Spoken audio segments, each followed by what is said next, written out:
Why, yes, I believe we shall. Oh, I got a live one here.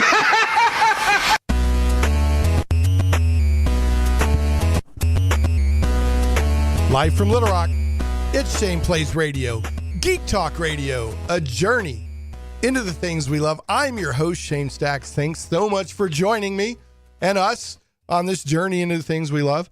Whether you're listening live out of the Little Rock, Central Arkansas area on 96.5 FM The Answer, or listening streaming online at 96.5fmtheanswer.com, or if you're listening to the delayed version of the show via podcast or on Krypton Radio, I'm just glad you're here. Thanks so much for joining us. As always, we've got a great show lined up this week. I'll introduce my guest and our topic here in a moment. Don't forget, this is live Geek Talk Radio. So if you're listening to the live version, you can call in at 501-823-0965, whether you're listening here in Little Rock or somewhere else around the world.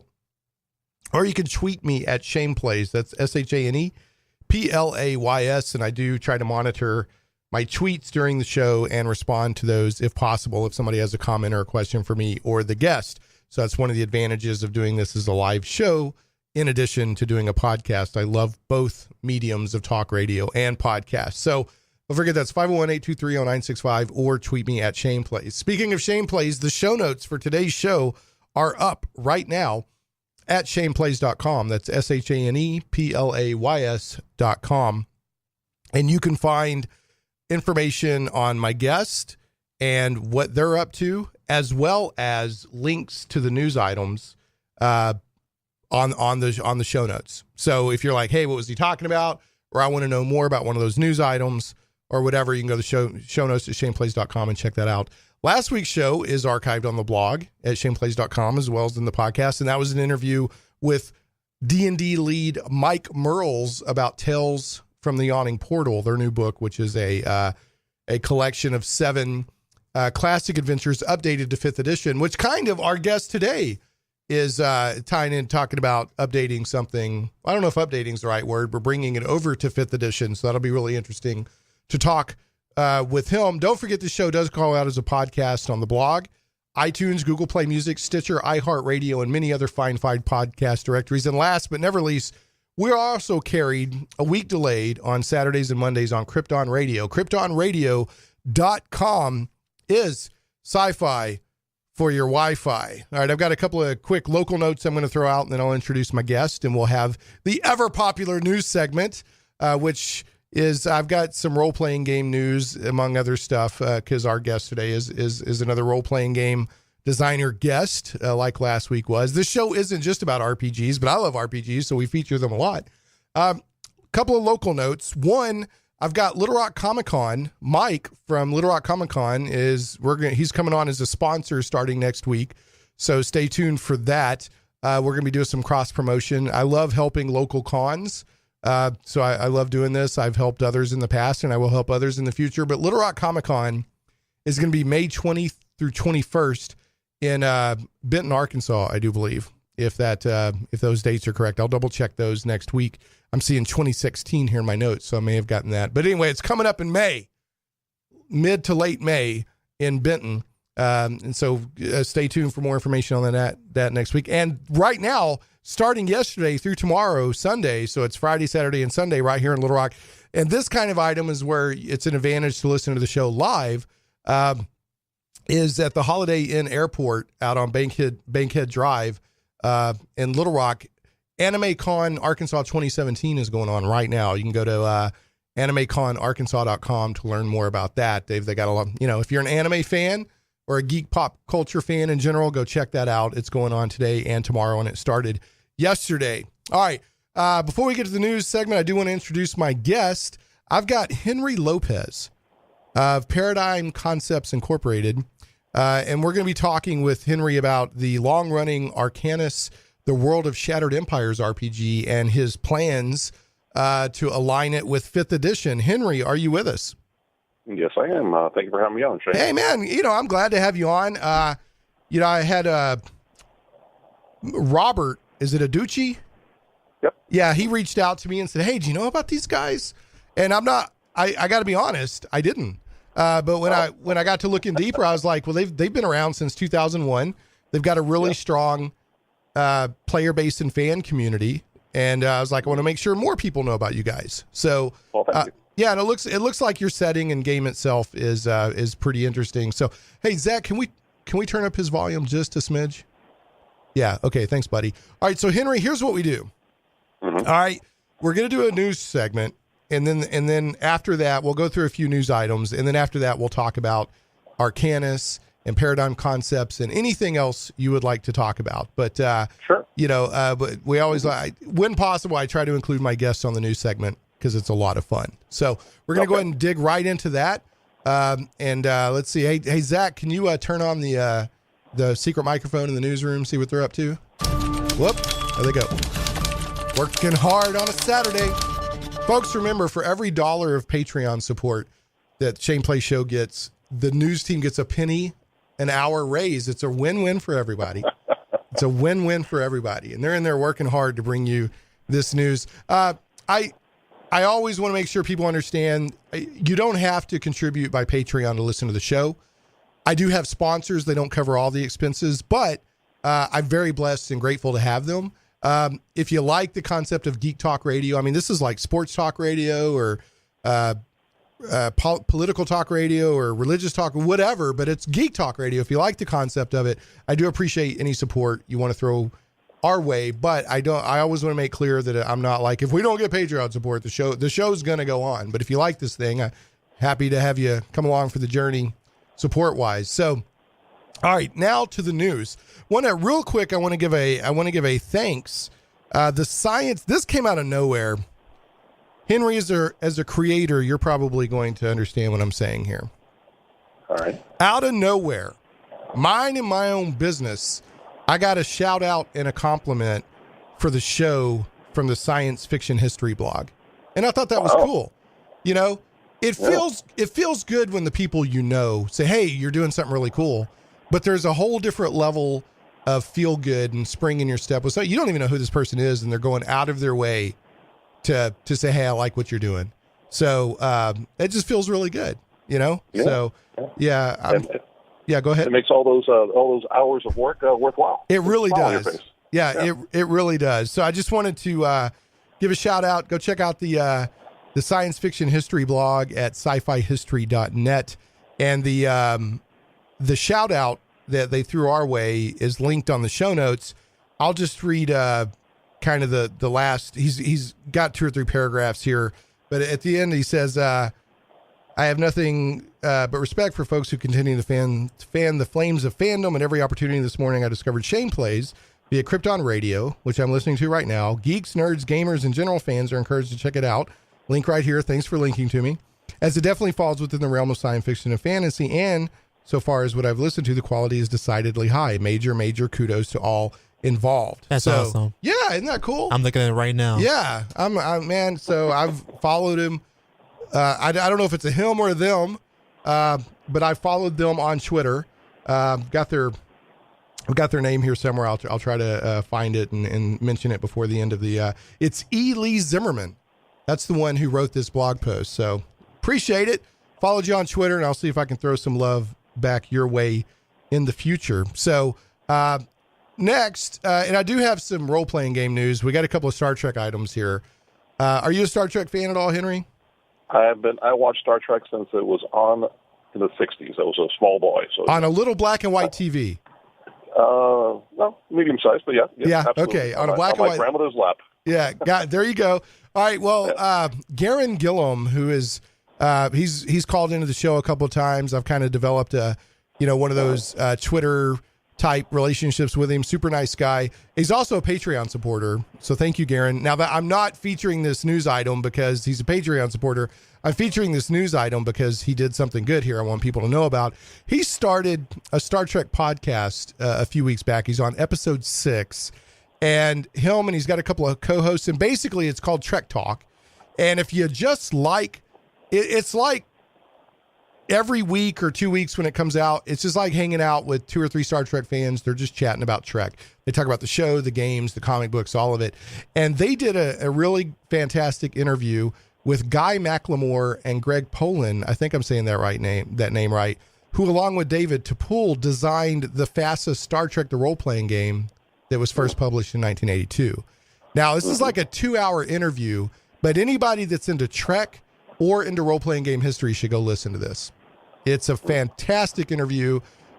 These guys really talk about how they got involved, their thought processes in the game, and they tell a lot of great war stories along the way, including Gary Gygax showing up to a Gen Con in a stretch limousine with bodyguards. So I don't know, Henry. What did you ever play the Trek role playing game, the FASA version? Yeah, absolutely. I ran a campaign. Did you? Well, go ahead.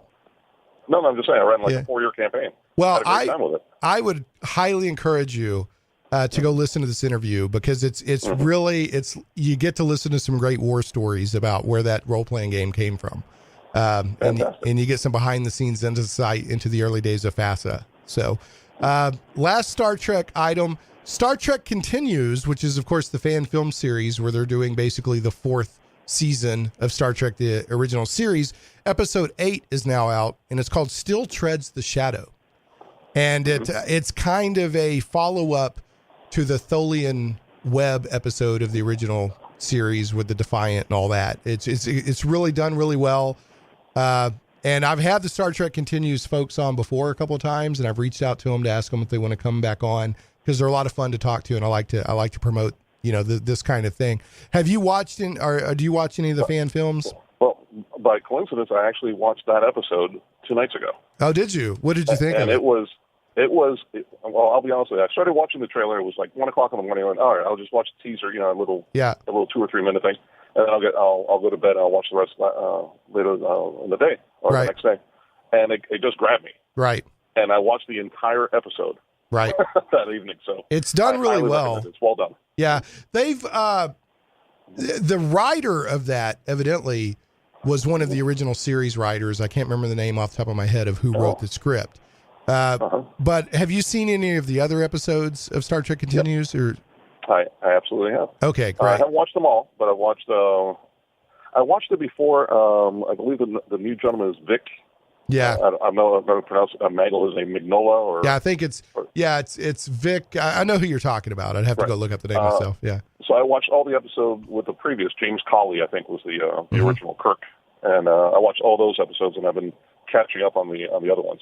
Yeah, the interesting thing is there's actually 2 different fan films that are redoing the original series. One is it was called Star Trek Phase 2 and Star Trek something else. I can't remember. And that was the James Cawley stuff. He's the one who first started doing it back in the day, and they've got a new Kirk, but this is actually a different group of people.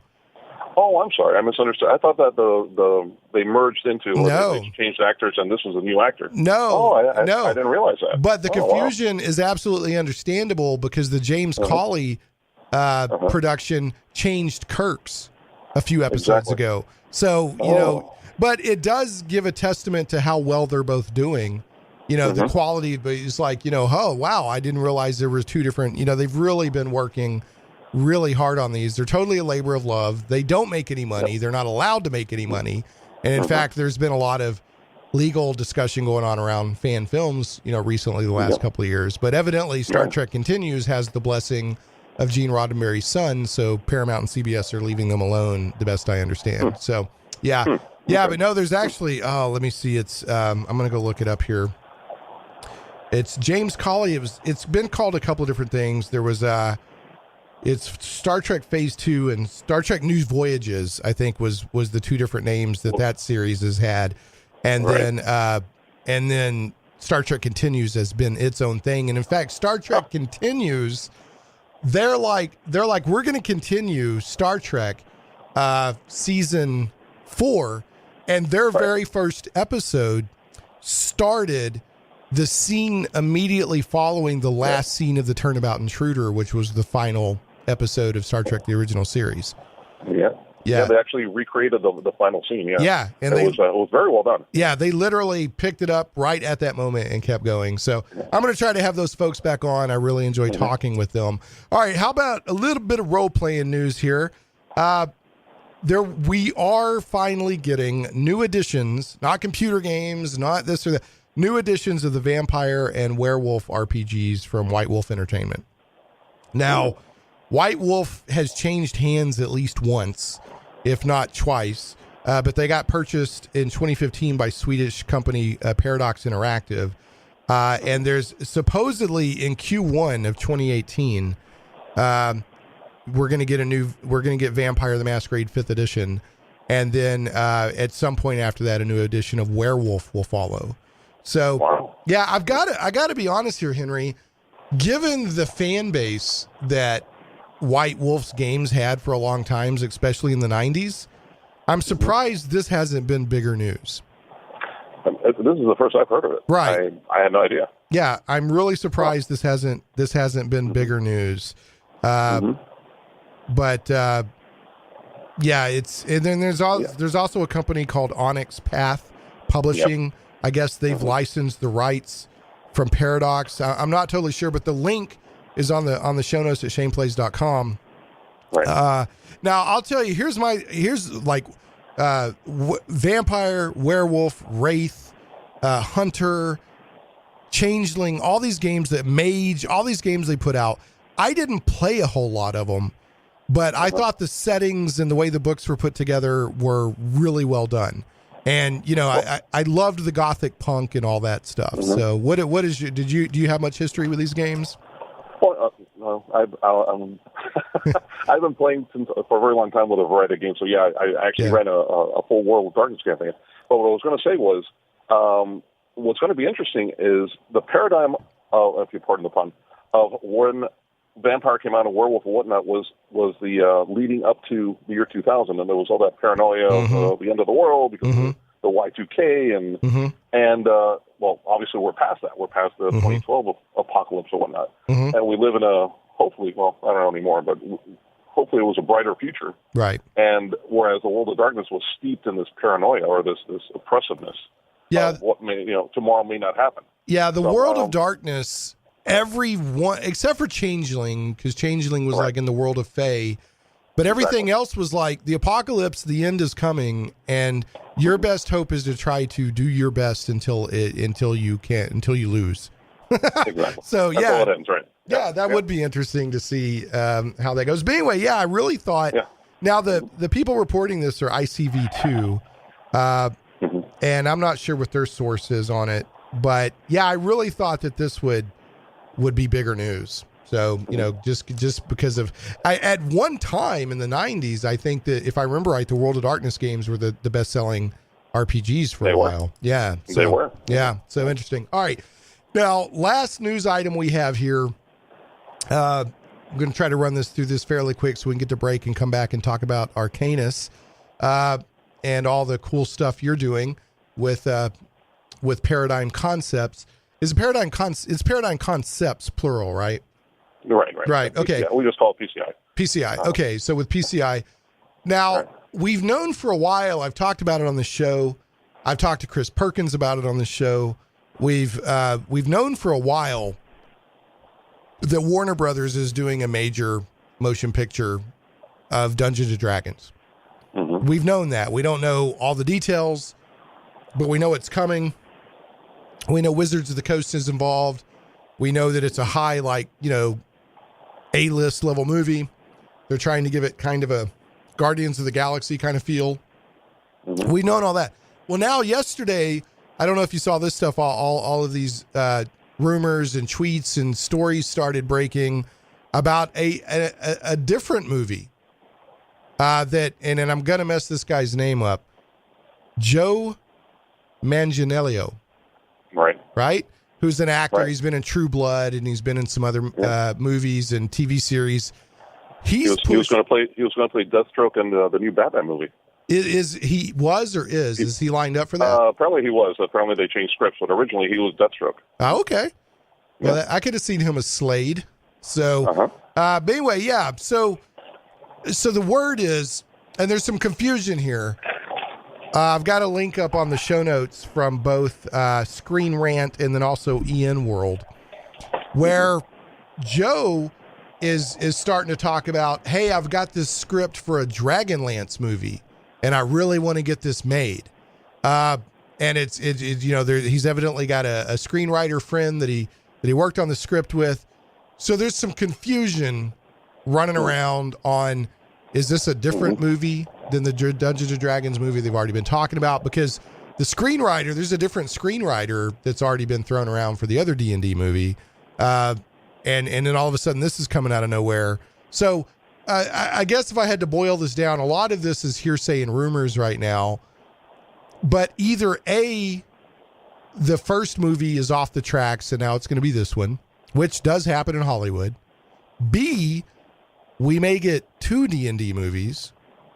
Or 3, Joe is just hyping up as much as possible to get attention because he wants to make this one. So do you have any opinion whatsoever on this? I read the article yesterday, and I really have no idea. Yeah, it's yeah. My sources in Hollywood are quiet. So. They're quiet. Yeah. Okay. Yeah, they're staying mum on it. I'll say this: Dragonlance. Growing up, I grew up in the 70s and 80s. Graduated high school in '90. Dragonlance is my favorite D&D setting. I loved all the Dragonlance novels. I was a big, huge Dragonlance nerd. Now, they kept changing Dragonlance and resetting and rebooting the setting, and I don't like it all after that. But the original, like up through Chronicles and up through Legends with the Time and Test of the Twins and all that, and all those books and that, like the stuff through the 80s and maybe early 90s, I love that Dragonlance. And evidently this movie script is based on Dragons of Autumn Twilight by Margaret Weiss and Tracy Hickman. So I would love to see a well-done Dragonlance movie, in addition to another D&D movie. So that's all I got to say on it. What do you think? Are you a Dragonlance fan at all? Do you like the setting of the story? I could tell you a story, but I'm sure it will go over your time. So it's a quite funny story. But my art director is a big fan, but something happened that really traumatized me with Dragonlance, and I just no. Okay. I just turned my back on it from the very beginning. Wow. Okay, yeah. That's man. Yeah. Wow, that's gonna hurt me because I want to know that now. Yeah. But we do need to get to a break because I want to come back and talk about what you're doing right now.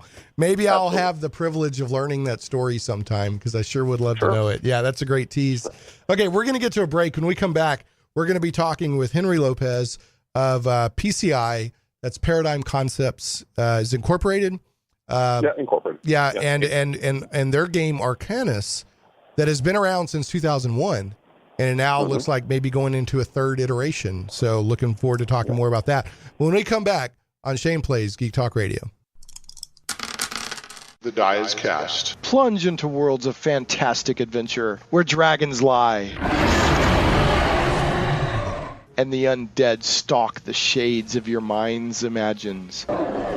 Where creatures of legend plunder wealth through the horror of their passage. Monsters grim and foul hold the ecstasy of gold and the renown of glory. All this and more awaits you and your friends in the unlimited, fantastic world of the Castles and Crusades role-playing game from Troll Lord Games. Visit your friendly local game store or trolllord.com to get your copy today. A rules-light, adaptable game that has stood the test of time. 12 years in constant publication with no new additions, Castles and Crusades is the original, easy-to-play attribute check system. Join us and unleash your imagination. Visit your friendly local game store or trolllord.com to get your copy of Castles and Crusades today. Comic book lovers, Michael Tierney's local comic book stores meet all of your comic book needs with friendly service. Visit the comic book store on Treasure Hill Road in Little Rock or Collector's Edition on JFK Boulevard in North Little Rock. And don't forget to click on over to the wildstars.com website. I personally have been a customer of Michael's since the mid-'80s, and I trust him for my reserve list still today. Michael knows comics. In addition to being in business for 34 years, he has written multiple columns for comic magazines, is an Overstreet price guide advisor, and publishes his own comic book series, The Wild Stars. Trust me, these stores are run by a comic book lover for comic book lovers.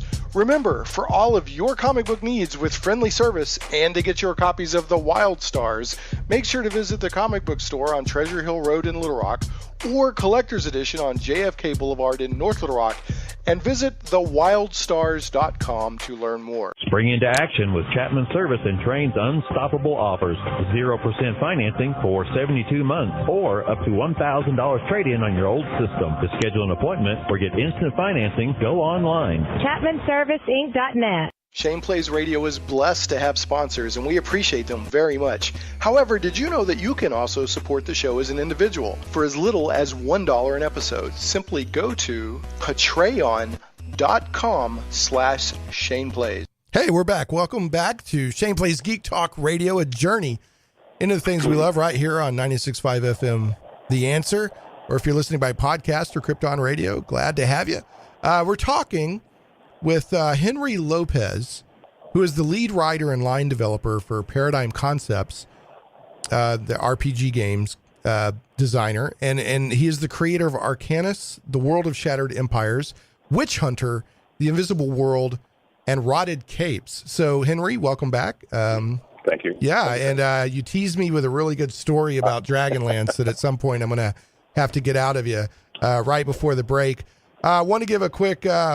Gaaron Gilham, who was one of my news items for his Trek Talk podcast, he threw on Twitter, he said, "Thanks so much for the shout out, Shane." And Gaaron, you're very welcome. I thought your interview with the Star Trek FASA guys was really good. So folks, go check out the show notes and give that a listen.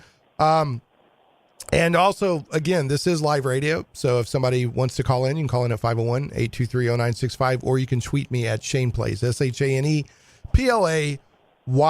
So, okay, I'm going to probably embarrass my guest here a little bit by reading a little bit about your game.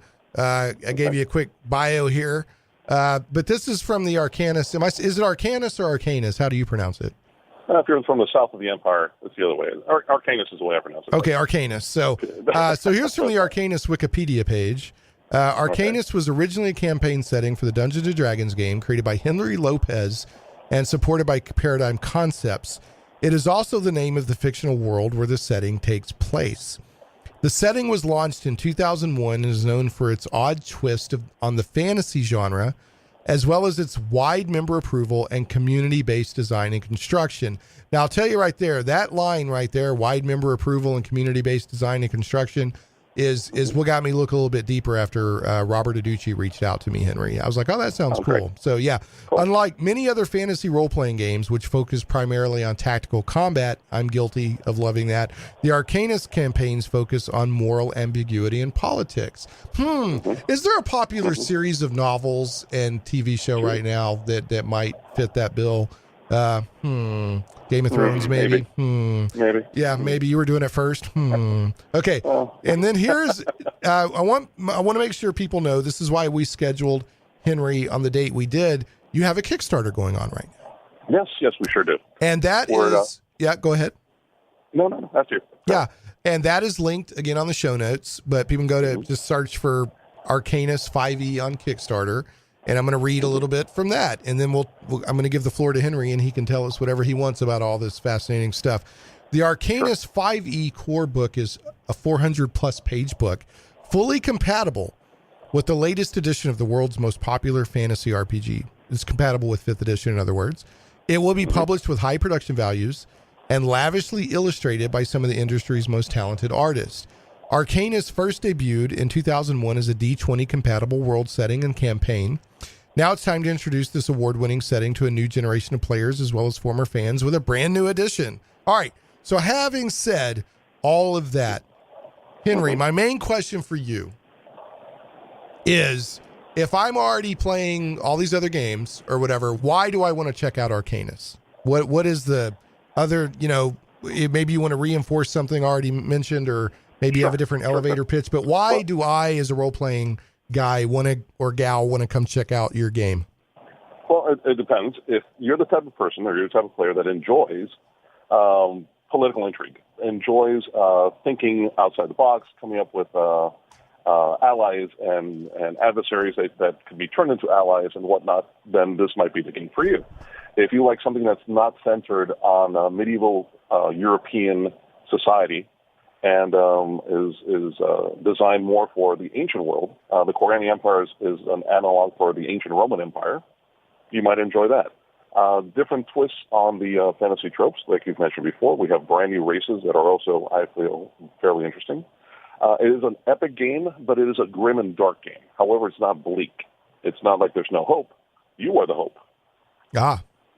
So, plus, if you enjoy playing in a living campaign where your actions can actually influence the canon story of the campaign, then this might be for you as well. We've been running living arcanes. That's what they meant by community. I'm not sure the exact wording you used, but a community-driven story is because we actually do listen to our players. They send in critical event sheets, and when we go to conventions like Origins or Gen Con and special events take place, whatever happens becomes canon. We've had because of player action, we've had wars erupt. We've had an entire dwarven race decimated. All because of the players, something that I did not plan. So I mean, like, on what level can you have two guys get into a smack talking contest at Gen Con, and then the next thing you know, you got a war breaking out in the living campaign? I mean, like, on what level do the players contribute? Okay, so here we go. Yeah. On two levels. On the level where you play at home, many of the adventures have what's called a critical event sheet. And it basically says, did so-and-so die? Was the jade box retrieved? Was it destroyed? Blah, blah, blah. You've got 3 months from the moment that it premieres to send that sheet in to me, either by mail or by email or whatever. At the end of the 3 months, the time closes. I tally everything, and majority rules. Okay. Okay? That's one way. The other way is, for example, at Origins this year, we're kicking off a new story called The War of the Paragons. Okay?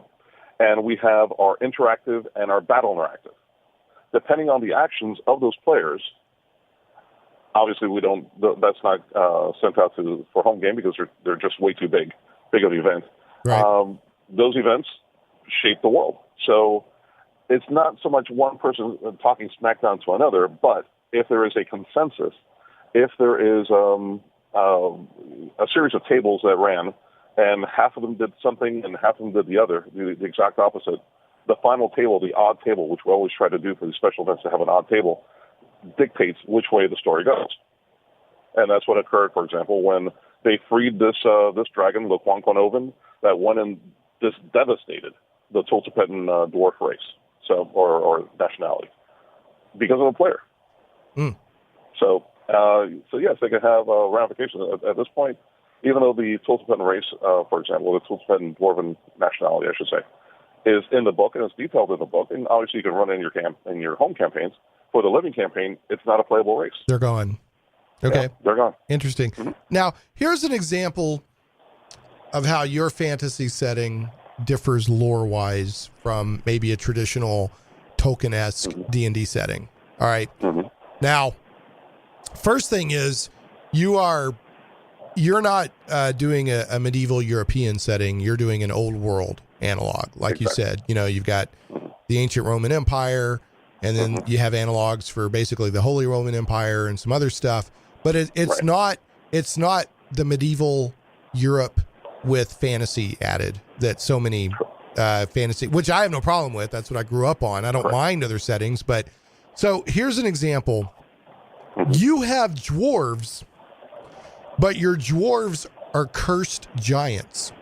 Correct. So how does that? I mean, how that take place? Yeah. Well, I mean, I do want to know that, but I guess game terms, statistically, is it basically a dwarf and just the lore is different, or are these dwarves different from what I may think of as a dwarf in, like the Forgotten Realms? Well, if you're talking pure mechanics, right, like pure numbers, I guess they are pretty similar. There is a big difference, and that's because of the curse, they're also barred, because our gods aren't like just one god. There's not like a good god or an evil god. There's the pantheon of man, right? So all the gods kind of work together like the Greek pantheon with Zeus and Athena and everybody else. So when they were cursed, they were cursed by the entire pantheon, basically, right? And they are barred from the afterlife. So what that meant was that there were a lot of dwarves running around like shades, like ghosts. So they came up with, make a long story short, they came up with something called a soul shard that they wear under their shirts or whatnot. And when they die, the soul starts to seep into the shard that eventually gets put in a place in the hopes that eventually the curse will be lifted and everybody can go, to the afterlife. So mechanic-wise, a dwarf who is killed and yet has his body healed within 24 hours can go back into his body and live. There's a mechanical difference because of the curse. Interesting. Okay? There's an actual mechanical difference. The reason where that all came from was because I always thought, why are dwarves, these little guys who are 4 feet, maybe 5 feet tall, why do they live in these cavernous halls that are 20 feet, 30 feet high? Right. Why are they obsessed with creating magic items, in certain lore? And I went out to try to come up with a reason why, and that's what became our dwarves. That's why they were celestial giants that were cursed, in the hopes of the curse eventually being lifted. They don't want to get crushed in their own homes, and that's why they continue to build very tall. That's true, because they do have ridiculously huge halls. Yeah. Think of Minith. What is it? The hall, the Dwarven Hall. Well, there's Moria and some others. Moria, right? Right, and others, right? Yeah, huge. I mean, they're huge. Yeah, they're huge. They're cavernous. Mm-hmm. Yep. Okay, and here another example is gnomes in Arcanis are half breeds of I think dwarves and humans. Exactly. And then Elori, am I saying that right? Yeah, the Elori. The Elori are basically the elves of Arcanis. Tell us a little bit about the Elori. Well, they're elves cosmetically, right? But they're not really elves at all. There's no Fae upon Arcanis. The Elori were created as a servitor race to this reptilian empire called the Sethergorn Empire. And we have Sanu, which are kind of like serpent men. I guess the equivalent in basic D&D would be the Wanti. They were created as a servitor race. And again, it comes into the lore. There's a lot of lore that comes into this. But there's 5 different sub-races of them, because they made a pact with these elemental lords, with the earth goddess equivalent on Arcanis. And therefore you have basically earth, air, fire, and water, Elori, and then a life one, correct? Okay. Then eventually they overthrew the Sethergorn empires. Mankind came along, and the gods of man basically ate the Elori gods. Not literally eat them, but they reabsorbed them. Right. And destroyed the Elori pantheon of gods, which causes a conflict. Now, an interesting thing about playing on Elori is that even though you have memories of where you're from, you don't know exactly where you're from. And there's a really nebulous thing that we've been playing for over 10 years, where they don't even know where the heck. They know they're from the city, and they know it's sort of up there, but they have no memory of why or what it is or how to get back. And it's slowly being unfolded. The story's being told of why that is, and of course there's conflict between humanity and there's tension between humanity and the Elori players because of the destruction of their gods.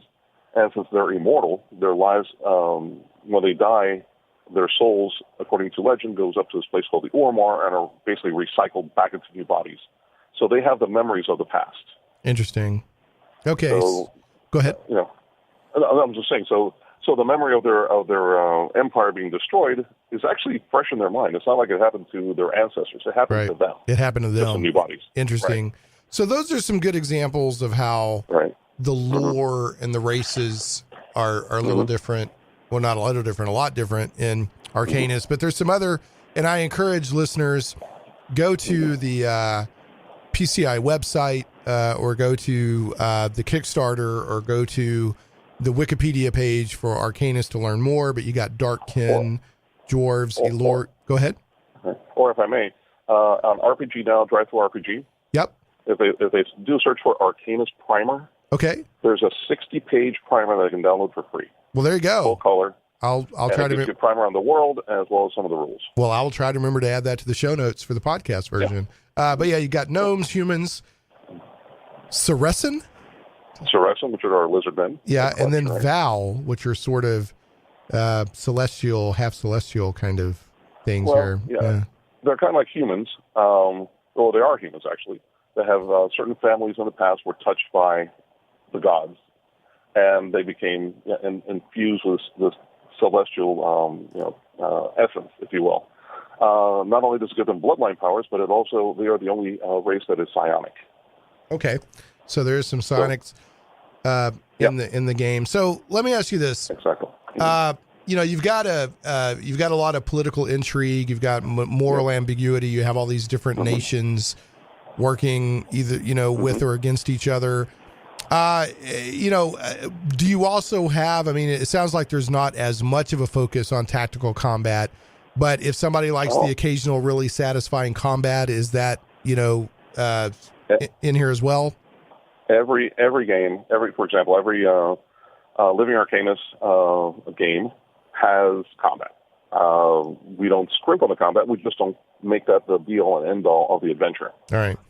The combats are, we don't have what I believe everybody calls thug fights.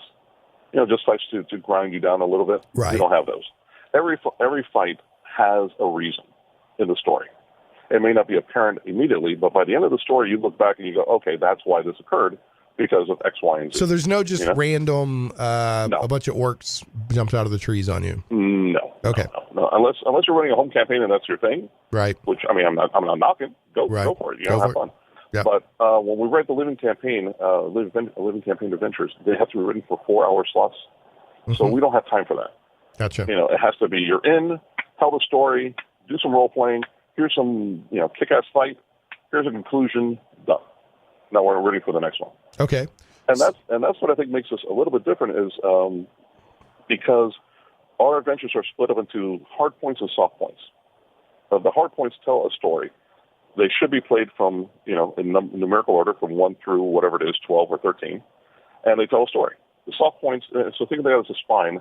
The soft points are one-shots, so think of them as the ribs, They kind of like come off the main story arc.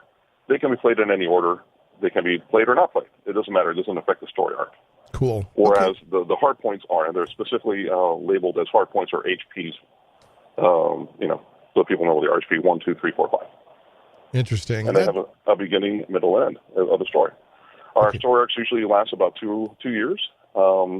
I learned this because back in the D20 days in 2001, I was overly ambitious. We had a six-year, almost 7-year story arc. Oh, my goodness. That almost killed me. Yeah, that's almost like somebody going through high school and college on the same. Yeah. Wow. We gave away 153 adventures and events during the D20 days. Wow. So, it was brutal. I said, never again. Okay. So now we're splitting up into 2 years. So speaking of D20, I want to discuss this very briefly, and then we'll got to get another break in. This started as a D&D campaign that then became its own game and setting under the D20 SRD, correct? Sort of. It actually started as a novel. As a novel, okay. Yeah, I started writing a series. I started outlining a series of novels. We were all my business partners and I. We were all IT consultants. We were doing very well. It was before during the IT boom. WotC announced 3rd edition, and they announced the OGL, and we went, you know what? This is an opportunity we can't pass up. We all love gaming. Let's give it a shot. Okay. And then we transferred it into D20. Mm-hmm. Okay. So you did D20, and then a few years later, you converted it to your own homegrown rule set, if I understand correctly. Yes. WotC went from 3rd edition to 4th. It wasn't a good fit for us. Yep. So we designed the Arcanis role-playing game, which is still going on. It's not going away. Right. We won the Origins Award for Best RPG in 2012. Nice. So people really enjoyed the game. You've won a couple of awards, if I remember right. I know you won that one, and you either nominated or won a different one, like Best Adventure or Supplement or something. The campaign setting won for the ENI Awards. I don't remember the exact year. I think it was 2009, or 2007 maybe. Uh-huh. We won fans' favorite, I think it was, the year before for the ENIs, and we've been nominated a bunch of times as well. Excellent. Okay, and now, and we'll talk about this more after the break, you're transitioning a version of the game into 5th edition because they have an OGL for 5th edition. But as you mentioned, the Arcanis RPG, which I think you call the ARG, ARG, and then this will run in parallel. It's not necessarily one is replacing the other. Is that correct? Okay. Absolutely. Excellent. That's okay. Correct. Well, I got to get a break in. We'll come back and we'll talk a little bit about your Kickstarter. So make sure people know how they can be a part of this right now if they so choose. But throw some love at a sponsor. We'll get a break in, and then we will be right back. So some goblins are your friends. Game Goblins is Central Arkansas's premier retailer of Magic the Gathering, Warhammer 40K, board games, card games, RPGs, miniatures, and hobby accessories. Call Game Goblins at 501-224-GAME or visit them online at gamegoblins.com. Go check out gamegoblins.com. They have recently revamped their website. For all your gaming needs, I heartily recommend Game Goblins. Make sure to check out their customer loyalty program that rewards you based on your actual purchases. Game Goblins earns your business and keeps it. Conveniently located 1121 South Bowman, right on the corner of Bowman and Canis. Go check them out, and they're staffed by friendly employees. Game Goblins has expanded their store size, and there's plenty of room for exciting inventory and tables for play space. You'll like that space because Game Goblins has gaming events every day of the week. And don't forget, in addition to their customer loyalty program, first-time customers mention Shane Plays and receive $10 off your purchase of $50 or more. Tell them Shane Plays sent you. Comic book lovers, Michael Tierney's local comic book stores meet all of your comic book needs with friendly service. Visit the comic book store on Treasure Hill Road in Little Rock or Collector's Edition on JFK Boulevard in North Little Rock. And don't forget to click on over to the wildstars.com website. I personally have been a customer of Michael's since the mid-'80s, and I trust him for my reserve list still today. Michael knows comics. In addition to being in business for 34 years, he has written multiple columns for comic magazines, is an Overstreet price guide advisor, and publishes his own comic book series, The Wild Stars. Trust me, these stores are run by a comic book lover for comic book lovers. Remember, for all of your comic book needs with friendly service and to get your copies of The Wild Stars, make sure to visit the comic book store on Treasure Hill Road in Little Rock or Collector's Edition on JFK Boulevard in North Little Rock, and visit thewildstars.com to learn more. Spring into action with Chapman Service and Train's unstoppable offers. 0% financing for 72 months or up to $1,000 trade-in on your old system. To schedule an appointment or get instant financing, go online. ChapmanServiceInc.net. Hey, welcome back to Shane Plays Geek Talk Radio, a journey into the things we love. I'm talking with Henry Lopez of PCI and their Arcanis, the World of Shattered Empires RPG, and they have a Kickstarter right now where they're bringing this game of moral ambiguity and political intrigue on top of your standard combat and all crunchy fun stuff like that over to 5th edition. Henry, I want to talk to you about your Kickstarter here for 5th edition, Sure. But I also had a question. Gaaron Gilham sent in a question on Twitter. He said, Roman history being a hobby of mine, can he explain that influence a little more? Could you just spend really a minute on that at most? Because we're going to have to wrap here in a few minutes. Sure, no problem. Yeah. I'm also a huge Roman history buff. My undergraduate degree is on ancient Roman history, the imperial history portion of it. I just found it to be, just more intriguing than, and plus it's just different from what we've had for the past 20, 30 years. So I decided if we're going to do this world, we're going to do it based on ancient Rome. You have senators, you fight for the emperor. One of the rewards that we had after this big thing that we did was the armless, which was it wasn't really a magic item, but it was a symbol of that you served the empire, and it gave you bonuses on social stuff, social skills and whatnot. Mm-hmm. It's just something that I enjoy. A lot of people get a kick out of playing ex-gladiators, ex-legionnaires. We do have legions, and it's just a grand old time. So I love that line. I think it was in Spartacus where that guy's like, "To know her is to love her." When he's talking about Rome, there was this just like, exactly. Rome. So, all right. Exactly. Okay, so the Kickstarter. Tell us a little bit real quick about your Kickstarter. I see you've already funded. Congratulations. Yep. Thank you. You still have 13 days ago, and I know you're hitting stretch goals and stuff like that. So what does the Kickstarter do? Sure. What the Kickstarter does is it takes the world of Arcanis and basically melds it to the mechanics of 5th edition, so that you can play the game that you already know how to play, and all you really have to learn are the nuances, how the new races work. The classes, for the most part, work the same. We had to change some of the things to make it fit the world. For example, we had to create our own psionic system.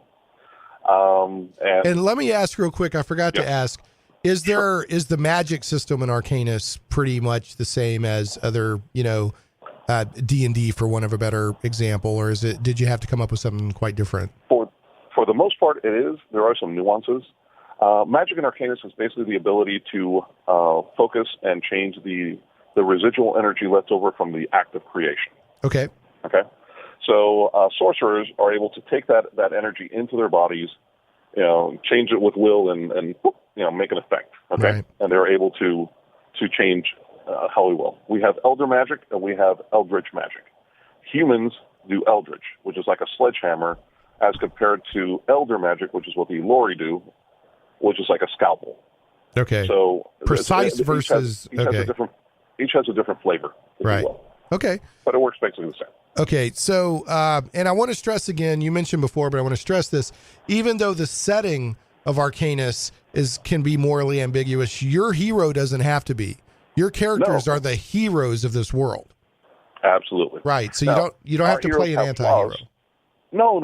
Yeah. Our heroes have flaws, and we encourage them. Each background has a flaw, and there's not a mechanic to it, but it's like just a little role-playing hook, if you will. We don't have alignments, so that's jettisoned. Right. But your backgrounds could have, you could add a flaw, if you like, just to make your character a little bit more interesting. Neat. And more three-dimensional. By the same token, our adversaries, we don't even call them villains because they're just adversaries. We've had adventures where they go up against paladins. Oh, they're just at cross purposes. Right. Yeah, because they have an agenda that just happens to be conflicting with your agenda. Right. But everybody's the heroes of their own story in that moment, I guess. Exactly. Yeah. Exactly. So I see here that you've already unlocked 2 stretch goals. One was Sorcerous Pacts. The other one was Blessed Correct. Lands. You've got another one that you'll hit at 47,000 for Disciples of Heresy, or Heresy. Well, right. Yep. And then you have. Well, go ahead. Just to say, the Blessed Lands book is a full 208-page PDF that people get. So basically, when you pledge, you're really getting 2 books. Actually, more than that, because Sorcerer's Pacts is a 48-page book. Nice. But you're at minimum, you're getting 2 meaty books. The core book is going to be about 400 and so odd pages. The Blessed Lands book is 208. It's already written. It's done, ready to go. It just has to get some art and get it printed, and we're good there. Sorcerer's Pacts, like I said, is 48. Disciples of Heresy will be somewhere in the 64 to 96-page range. Yep. And it is a Kickstarter exclusive. Oh, nice. Which means that you can only get it here. We're going to print exactly to the number of people that wish to buy or that pledge for it. Nice. And that's it. Not one copy more. Well, that's not true. I'll get a copy. You'll get a copy. But that's about it. I mean, they're not going to be sold in stores. They're not going to be sold at conventions. That's it. Okay. So this goes through April 22nd. The reason that I had you on today was to give plenty of people, for the live listeners and the podcast listeners and the Krypton radio listeners, a chance to hear this before your Kickstarter ended. So people, if you like fantasy role-playing games that have mechanics similar to what you're already used to, but you like a little bit more political twist, moral ambiguity in the setting of the world, but your own hero can still be a real hero, and you want to be involved in a vibrant community that's been around since 2001 and a living campaign world, check out Arcanis, the Kickstarter. All the stuff is linked on shaneplays.com on the show notes, and I will do my best to link that primer on RPG Now. Henry, we got 30 seconds left, man. Radio goes so quick. I really appreciate you being on, but I have to do this to you. I have to inflict the bad joke of the week on you. Sure, go for it. All right. Who designed King Arthur's Round Table? Okay, I'll bite. Who did? Circumference. Sorry, man. I have to do that. I take no responsibility for any mental damage occurred. Man, thanks so much for coming on. I hope to talk to you again in the future. I got to wrap the show, but everybody have a great week. We'll catch you next time on Shane Plays Geek Talk Radio. Let me tell you of the days of high adventure.